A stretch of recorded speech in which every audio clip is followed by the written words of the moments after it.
Supercars. They're fast, they're cool, they're exotic. Who hasn't ever dreamt of driving one of these at least once? Either for showing off, for investing purposes, or, my personal favorite, for having fun. But here's the thing, unless you're one of those weirdos who actually have enough money to buy one of these cars, that's end of the line for you. And when video games started to be a thing, they created alternatives for these. And in 1994, one of the most famous ones was released, the Need for Speed. Its premise is rather simple. You get those exotic cars and drive them the way you'd love to, through astonishing scenery and against rivals and the police. This game was received extremely well, and as such, it made a young Electronic Arts very happy.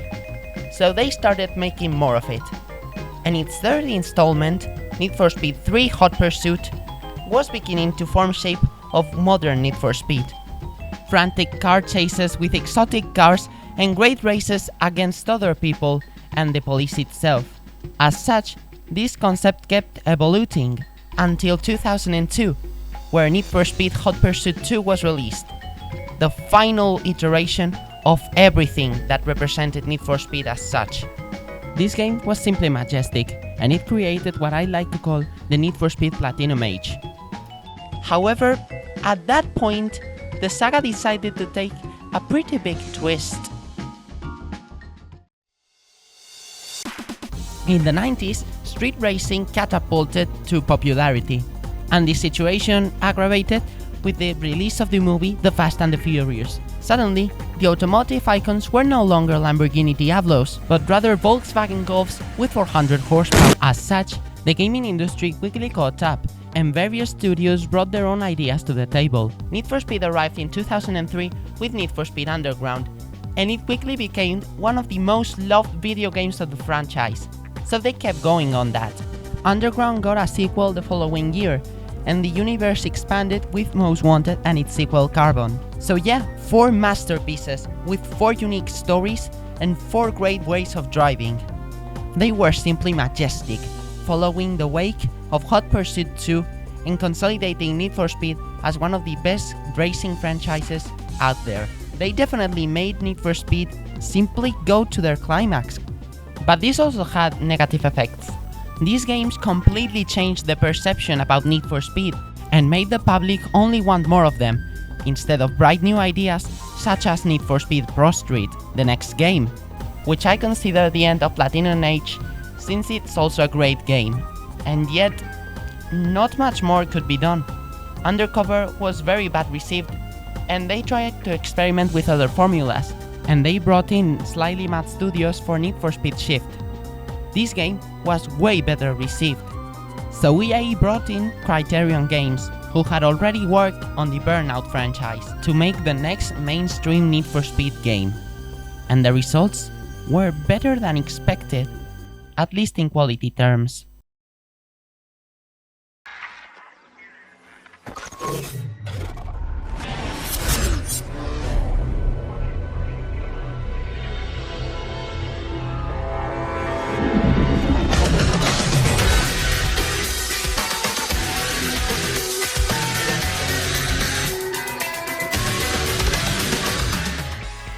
Need for Speed Hot Pursuit 2010. What is there to be said about this game?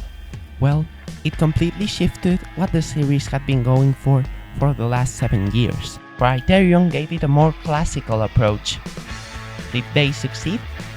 Well, it was controversial at first, but now it's seen on a whole new light. How does it feel to play? It was certainly a shift from previous titles in various things. For starters, Criterion had implemented Break to Drift, a feature many dislike. However, their previous work had already shown that when well done, it creates an incredibly rewarding experience. The physics in this game feel great at high speeds, and are easy to pick, but hard to master.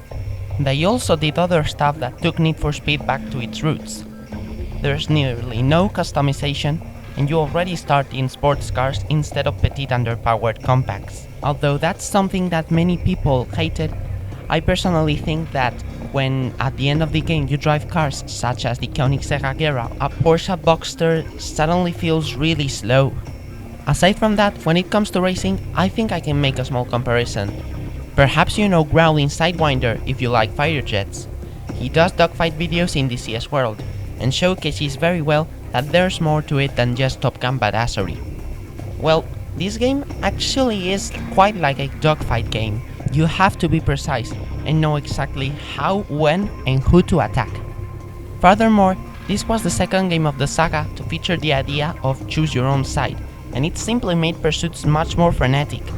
You could now see the police's point of view of the pursuit of the action.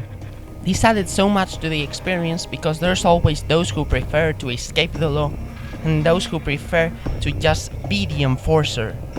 This game also introduced weapons which would be later used in rivals, such as the EMP, the spike strip, Helicopter units are available. Prepare to engage. the turbo,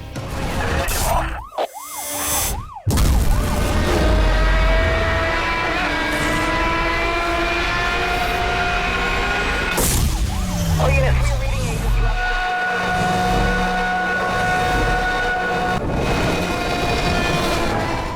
and the roadblock. That's confirmed. Your roadblock is in position.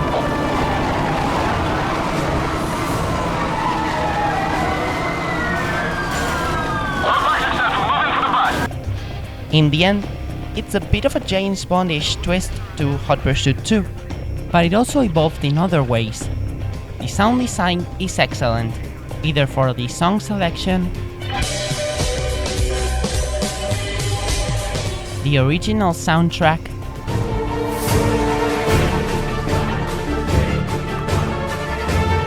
or the car sounds themselves, which are still to this day unbeatable.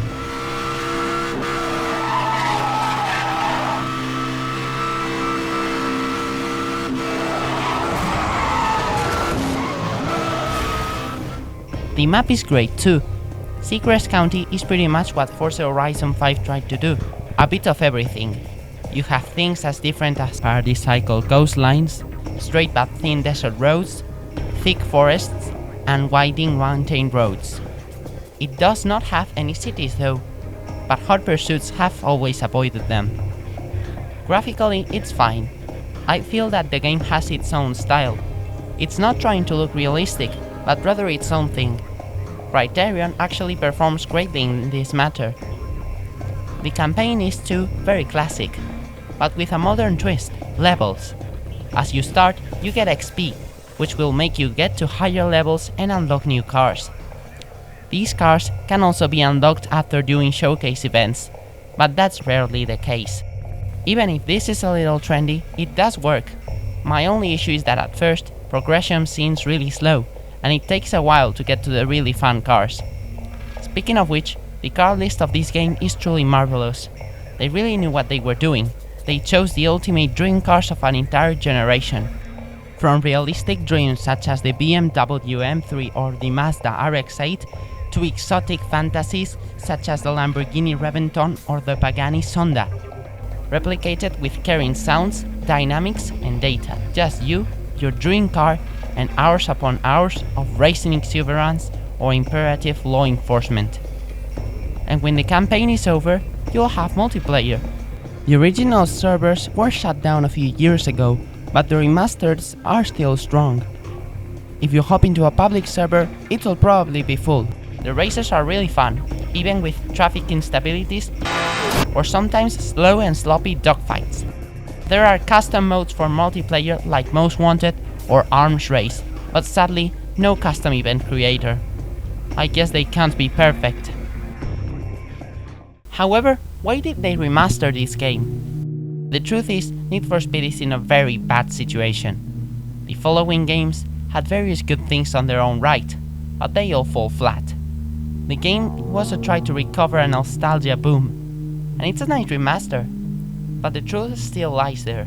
Hot Pursuits aren't something that people want anymore, and sadly, the beautiful concept of riding your dream machine to the sunset will perish, like the once blooming saga that created it, in spite of other games that will keep falling in giving that very sense. But what we have is ours. What we could have can be taken, but not what we already have. And this game will forever be a vestige of the beauty of that era, of that blissful supercar experience. Even though Need for Speed wouldn't try something like this ever again. Oh wait!